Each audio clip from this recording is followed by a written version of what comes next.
I drank a lot between deer season and the following June, pretty much quitting 2 weeks ago after I thought I ran over our dog, Lola, a 13-year-old lab collie cross.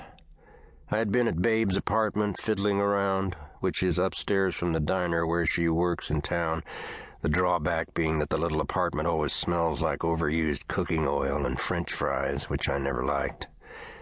Anyway, when I got home, Lola wasn't in the pump shed at the back of the house waiting for her biscuit. I found her in the weeds underneath the back of my brown Taurus. I would have seen her maybe, but I hadn't cut the grass and weeds in the yard. I ran around the yard weeping over my dead dog, turned the headlights on and called my neighbor Dan and yelled, "Lola is dead!" And then for some reason I threw myself over the fence into the cattle tank, which was still full, though I had sold the cattle in early May. Dan showed up a little later at first light with 1,000 birds singing.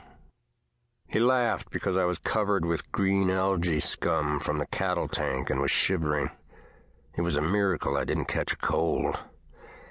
Dan showed me how my tires had missed Lola and that she had died of old age with a half-chewed gopher in her mouth. Lola would eat anything from gophers to snakes to woodchucks to one of the 3 piglets I once bought. That was the only time I punished her. If you want pork that tastes like the old days, you have to raise your own. Dan and I grabbed 2 shovels and buried Lola out behind the barn. "You better pull yourself together," Dan said, tamping down the grave dirt with his boots. Curiously, my life began to turn upwards from the moment I discovered that I hadn't run over Lola. It was strange after deer season when I called Robert, our son, who flew the Michigan coop right after he graduated from Kalamazoo College, which cost us an arm and a leg. Now he lives in San Francisco. When I told him that his mother had left me for another man, I was surprised when he said, "I'm not surprised." Since boyhood, when he got involved in summer theater over in Petoskey, Bob has been all show business.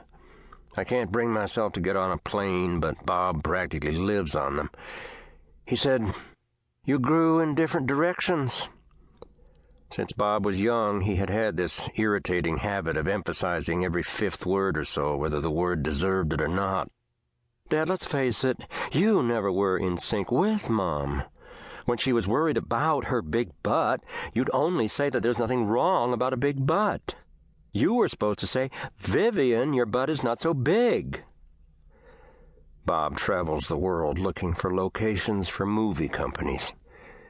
When we found out in his teens that Bob was gay, Vivian said she'd rather her son was gay than a farmer. That's Vivian for you. She was always adding fuel to the flame, or as Dad would say, pissing in the whiskey. Once I tried to detox the butt situation by saying that her butt was only big because her mother's butt was big. That didn't work. So here I am, packing up the old farmhouse, which the new owner is going to tear down, or so Vivian says. The orchard will be leveled and only the barn will stay. Bob and I each get 10% of the sale price, and Vivian and her mother split the 80. The 200 acres went for $1 million, which to me was an inflated price because I never netted more than 30 from it as a farm. Dan, my vet friend, said that $100,000 isn't much of a retirement, but I said it has to be because that's what I got. He said, "You don't even have health insurance," and I said, "That's true." As I said, my life took an upturn when I found out I hadn't run over Lola and I quit drinking so much. An even bigger item came about when I was sorting through an old trunk and found a jigsaw puzzle from my childhood.